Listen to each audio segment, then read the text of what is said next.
Hello friends, तो कैसे हैं आप लोग। आज आप लोगों के सामने जो मैं टॉपिक लेके आया हूँ वो है डेवलपमेंट लेंथ ऑफ स्टील। तो डेवलपमेंट लेंथ ऑफ स्टील क्या होता है। कोई भी आरसीसी स्ट्रक्चर के अंदर स्टील और कंक्रीट का बॉन्डिंग को जो है अ, बहुत दिन तक जो है रखने के लिए और उसको स्ट्रेंथ और जो है बढ़ाने के लिए बॉन्ड को हम लोग स्टील के अंदर कुछ लेंथ जो है यूज़ करते हैं, उसी को बोलता है डेवलपमेंट लेंथ ऑफ स्टील। ये जो फार्मूला है ये आप लोग देख सकते हैं। ये जो फार्मूला दिया हुआ है ये डेवलपमेंट लेंथ ऑफ स्टील का फार्मूला है। ये एक बार देख लीजिए बस, बाकी ये सामने में जो है समझाऊंगा अभी सामने का स्लाइड में, ठीक है। ओके। अच्छा, यहाँ पे जो है डेवलपमेंट लेंथ ऑफ स्टील का मैंने एक छोटा सा एक डेफिनेशन लिखा है। छोटा सा डेफिनेशन है, बहुत बड़ा नहीं लिखा, क्योंकि बड़ा लिखाएंगे तो और भी आप लोग जो है ना कंफ्यूज हो जाएंगे। तो छोटा में ही जो है मैंने आपको जो समझाऊंगा। तो development length is the length of the bar require for transferring stress into concrete. बहुत ही सिंपल एक चीज़ है भाई, बहुत ही सिंपल एक चीज़ है। डेवलपमेंट लेंथ एक ऐसा लेंथ है जो स्टील के अंदर होता है, और वो किस लिए होता है कि कंक्रीट कोई भी स्ट्रक्चर के ऊपर अगर स्ट्रेस आए तो वही स्ट्रेस को कंक्रीट में ट्रांसफ़र करने के लिए जो लेंथ हम लोग जो है यूज़ करते हैं उसी को बोलते हैं डेवलपमेंट लेंथ। बहुत ही सिंपल है, ठीक है। अगर आपको समझ नहीं आया तो मैं और एक बार समझाता हूँ आपको। ये मान लीजिए आपका कंक्रीट स्ट्रक्चर है, ठीक है। इधर में आरसीसी स्टील है, ऊपर से आया स्ट्रेस और लोड, ठीक है, जो भी आप पद मानिए। तो ये जो लोड आएगा पहले आएगा स्टील के ऊपर। स्टील जो ट्रांसफ़र करेगा कंक्रीट में, ये जो स्टील कंक्रीट के ऊपर जो ट्रांसफ़र करेगा ये कैसे ट्रांसफ़र करेगा, इसके लिए एक लेंथ हम लोग जो है यूज़ करते हैं, उसको बोलता है डेवलपमेंट लेंथ, ठीक है। समझ में आ गया। अच्छा, तो हम लोग आगे बढ़ते हैं। ये जो है फार्मूला है, actual formula as per IRC, as per IS 456/2000। आप लोग देख लीजिएगा, एज पर IS 456/2000। ये सिविल इंजीनियर का गीता है। ये समझ लीजिए कि सिविल इंजीनियर अगर कोई भी साइट में काम कर रहा है और भी अगर मतलब पढ़ रहा है, ये IS कोड जो है आप लोग एकदम मतलब रट लीजिए, एकदम रट लीजिए, क्योंकि ये कोड बहुत काम आने वाला है आप लोगों के लिए, ठीक है। तो ठीक है, ये डेवलपमेंट लेंथ का फॉर्मूला जो है मैंने जो है सामने आपको दिखाया था, इधर भी मैं आपको दिखाता हूँ। LD is equal to development length of steel. ये जो थीटा दिया है, थीटा का मतलब क्या है, इसका मतलब ये है कि डाया ऑफ द बार, मतलब कौन सा स्टील का डेवलपमेंट लेंथ आप जो है कैलकुलेशन करेंगे, उस स्टील का डाया, ये इसको बोलते हैं सिग्मा एस। सिग्मा एस मतलब स्ट्रेस इन द बार। मतलब एक्चुअली क्या है, हम लोग का स्टील, आपको अगर मतलब आपको अगर मतलब मालूम होगा कि स्टील जो है बहुत टाइप का होता है। क्या होता है, 415,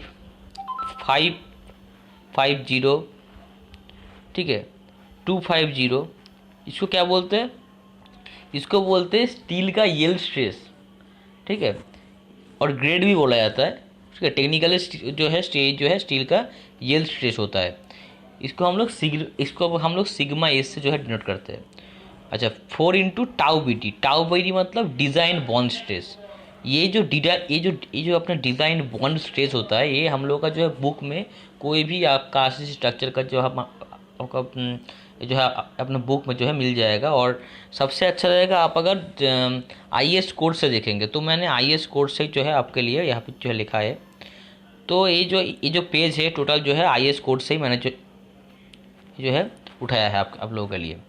तो आप लोग देख सकते हैं लिखा है design bond stress in limited method for plain bars in tensile shall be as follows. ये एक चीज़ आप लोग ध्यान लीजिए, लिमिट स्टेट। अभी हम लोग जो जो काम करते हैं, मतलब कोई भी स्ट्रक्चर हो जाए, कोई भी सिविल का आपका स्ट्रक्चर हो जाए, तो उसके लिए हम लोग लिमिट स्टेट मेथड ही जो है यूज़ करते हैं, ठीक है। तो design bond stress limit state method plain bars in tension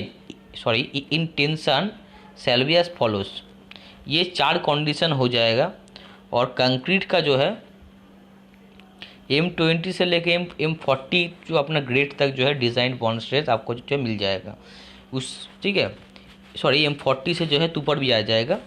M20 का जो है 1.2, M25 का 1.4, M30 का 1.5, M35 का 1.7, M40 का 1.9, ठीक है। इसके हिसाब से जो है हम लोग जो है कैलकुलेशन करेंगे। तो यहाँ पे मैंने जो है आप लोगों को समझाने के लिए एक जो कैलकुलेशन मैंने अपने हाथ से किया है, तो आप लोग देख लीजिएगा। ये जो क्या लिखा है LD, यहाँ पे जो है मैंने कैलकुलेशन जो है लिखा है LD theta sigma S 4 tau BD। ये जो थीटा का मतलब क्या है, nominal dia of bar, sigma S stress in bar, tau BD design bond stress, ठीक है, समझ में आ गया ये। अभी देखिए ये जो एग्जाम्पल जो है मैंने दिखाया है, इफ़ यूज़ Fe415 और 16 mm डाया। हैंड राइटिंग थोड़ा ख़राब है इसीलिए थोड़ा जो है माफ़ी चाहता हूँ मैं। इजिकल टू 16 के जगह पे आप लोग देख सकते हैं कि जो फार्मूला है, फार्मूला से जो है एकदम देख लीजिए एक बार। थीटा की जगह क्या हुआ 16 बैठ गया, सिग्मा इसकी जगह क्या हुआ ये 415 बैठ गया, 4 की जगह 4 बैठ गया, और टाउ BD जगह 1.4। क्यों 1.4? हम लोग का जो कंक्रीट का ग्रेड है वो क्या था, वो M25 था। M25 के लिए हम लोग 1.4 यूज़ करते हैं, ठीक है।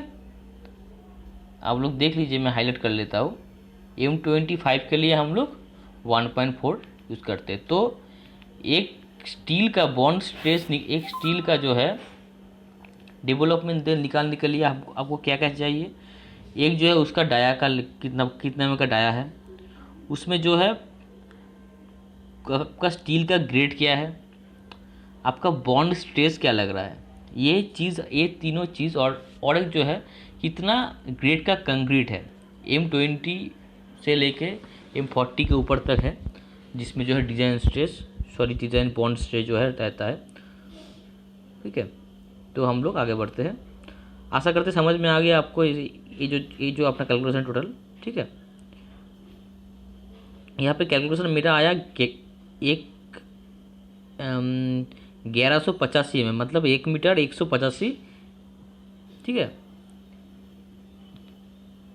Development length of beam should be require 50 × D। D मतलब डाया ऑफ बार, ठीक है।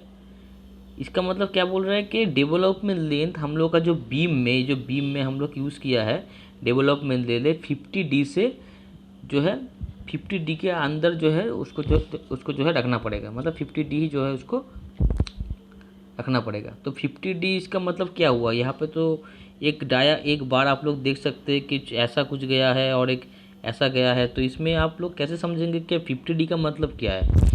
तो एक चीज़ मैं आपको दिखा देता हूँ थोड़ा, यहाँ पे ड्रॉ करके।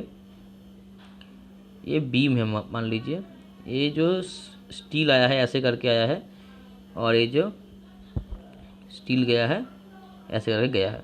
यही जो कॉलम के अंदर जितना गया है, जितना पोर्शन स्टील गया है बीम का, उसी को बोलते हैं हम लोग डेवलपमेंट लेंथ। तो इसको कैलकुलेशन कैसे करते हैं, मैं सपोज़ ये पकड़ लेता हूँ कि जो कॉलम है ये 400 का है, ठीक है, और इसका कवर है कितना 50 mm, ठीक है। कॉलम का कवर में मैं जो है पकड़ लेता हूँ 50 mm, और ये जो स्टील रहता है, इस जो स्टील गया है अपना ऐसे करके गया है, तो ये कितना गया है, कितना लेना है हम लोग को। तो वो जो है एक 400 से आप अगर मान लीजिए 50 में जो है कवर जो है वो माइनस कर देंगे, तो कितना रहता है 350, ठीक है, 350 रहेगा। मतलब अगर हम लोग जो है कवर जो है माइनस कर देंगे, और हमको क्या बोल रहा है कि 50 × D हम लोग का सरिया है जो अपना स्टील है 16 का, तो 16 × 50 इजिकल टू कितना होता है 800। तो 800 से 350 अगर माइनस करेंगे तो कितना होता है 3, तो होता है 450। तो 450 होता है। तो ये जो बीम है, ये बीम से हम लोग का ये जो ये जो एल रहेगा ये जो अपना स्टील का एल रहेगा वो 450 रहेगा, ये इतना 450 रहेगा। ठीक है, समझ गए? अगर नहीं समझे तो मैं तो और एक बार समझा देता हूँ आपको, यहाँ से समझाता हूँ।